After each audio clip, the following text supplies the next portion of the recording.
stocks in record territory as the Fed will release minutes from the latest meeting. Joining us now is JP Morgan Asset Management Head of Global Fixed Income Strategies, Meg McKellen, and Rhino Trading Partners Chief Strategist Michael Block joining us. McLennan, I'm sorry, I said that wrong. Hey, great to have both of you here. This is a crucial day, and I'm going to tell you why I see it that way. And you guys tell me, you're the experts. But everybody is talking about the fact that currencies are going to drive this market, but the currencies are largely based on the next moves from the Federal Reserve, the ECB. I mean, you saw the Bank of America note this week. They're pinning all risk right now on a move in the euro. So when we talk about the stock market sitting at these record highs, what do you believe, Meg, is going to be the next catalyst for the stock market? Because it seems like it's moving independently from everything else. Yeah, so our view is that the euro will weaken. And so we're actually using it as a funding currency to buy other higher yielding currencies in a lot of our bond funds. So we would tend to believe that, yes, currency moves are going to drive a lot of the activity.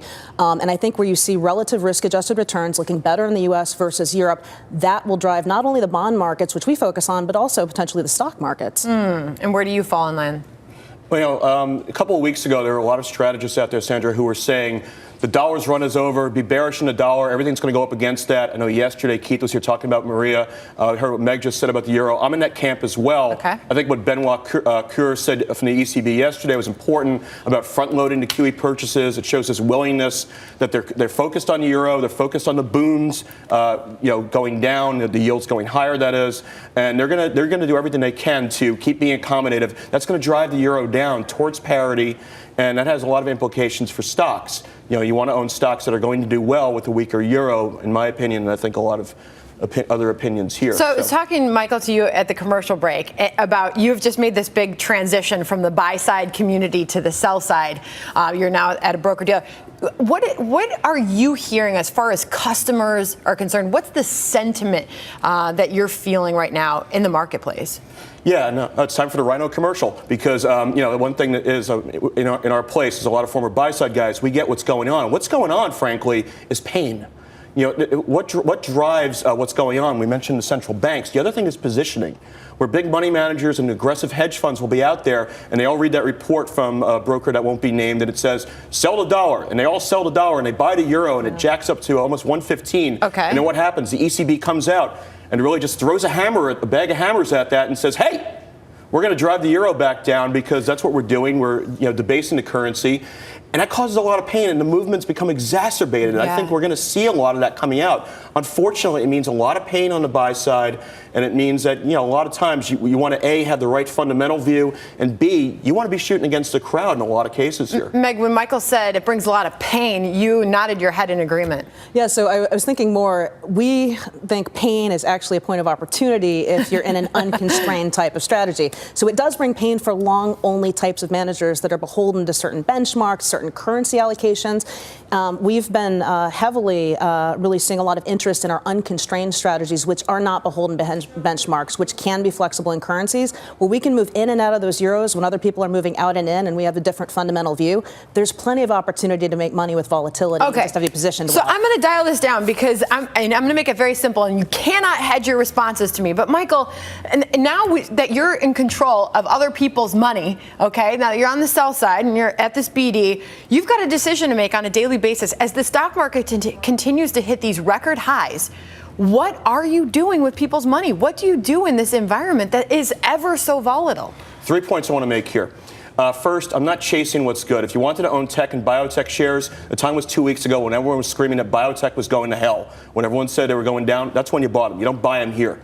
So when they go back down again, you buy them. Second thing is, given how I feel about the euro getting weaker, dollar getting stronger, I'm shorting U.S. industrials that get hurt by a stronger dollar. Wow. I'm shorting the metal stocks. I don't believe in this whole metals rally. I don't see the demand. Where is it? Whoever's driving up those copper stocks, take the other side of that. Wow. Third thing, we haven't talked about the Fed yet. I think we will, but I'm in the camp that says Fed stays lower for longer. I do not see liftoff this year. I'm questioning next year. To me, that means I don't think rates are going higher. Again, I think the move in rates has been about pain. And I think they're going to go back down. I'm talking about the 10-year. I'm talking about the yield curve in general. To me, that means this little rally in the banks, it's over. The banks are a value trap. Meg, that's what I'm doing. I want you to answer the similar question, but I'll phrase it a little bit differently.